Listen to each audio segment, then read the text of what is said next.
ये simple design है जिसे चेन 4 पिकॉट से बनाएंगे।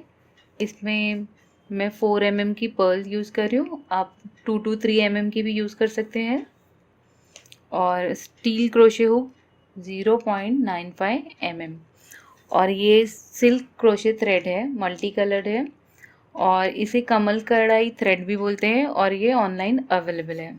सबसे पहले नॉट लगाएंगे और फैब्रिक पे अटैच करेंगे थ्रेड को इस तरह से।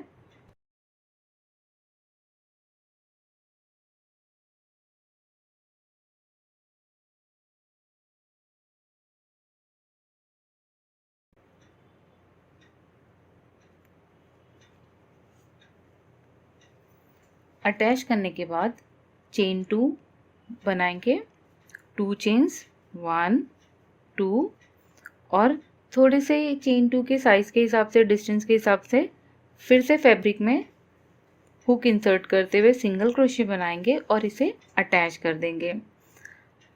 अब हमें चेन 4 पिकॉट बनाना है, उसके लिए 4 चेन्स बनाएंगे इस तरह से। ये जो सिंगल क्रोशे बनाए हैं इसके सेंटर में हमें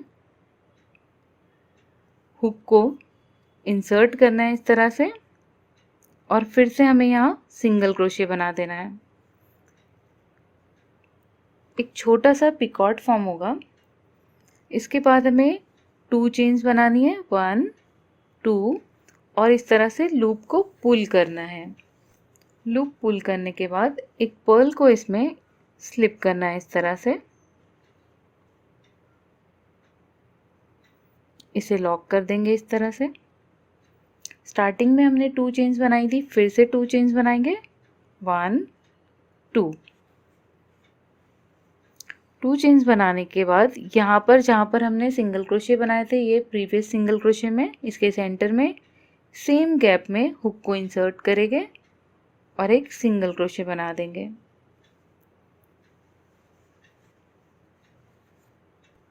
इसके बाद फिर से चेन 4 2 3 4 सेम गैप में हुक को इंसर्ट करना है सेम सिंगल क्रोशे में और पिकॉट बना देना है सिंगल क्रोशे बनाते हुए इस तरह से। तो 2 चेन 4 पिकॉट के बीच में हमने एक पर्ल अटैच कर दी है। आप चाहे तो स्मॉल पर्ल भी ऐड कर सकते हैं। इसके बाद चेन 1 बनाएंगे और फैब्रिक में इसे अटैच कर देंगे।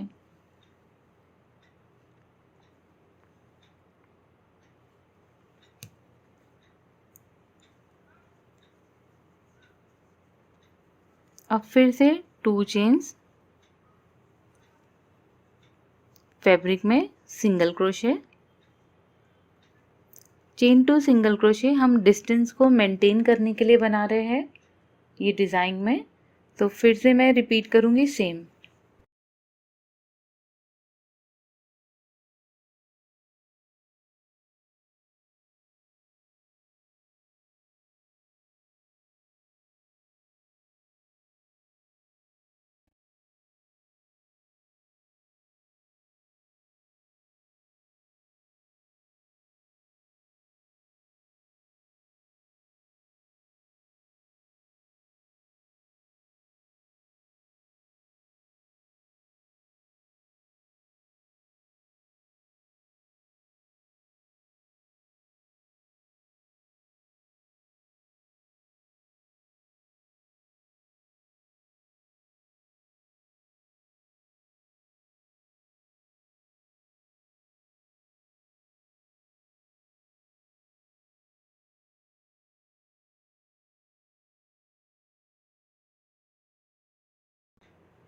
सेम रिपीट करते हुए ये ब्यूटीफुल फ्लावर के डिज़ाइन को पर्ल के साथ बनाते हुए कंप्लीट करें।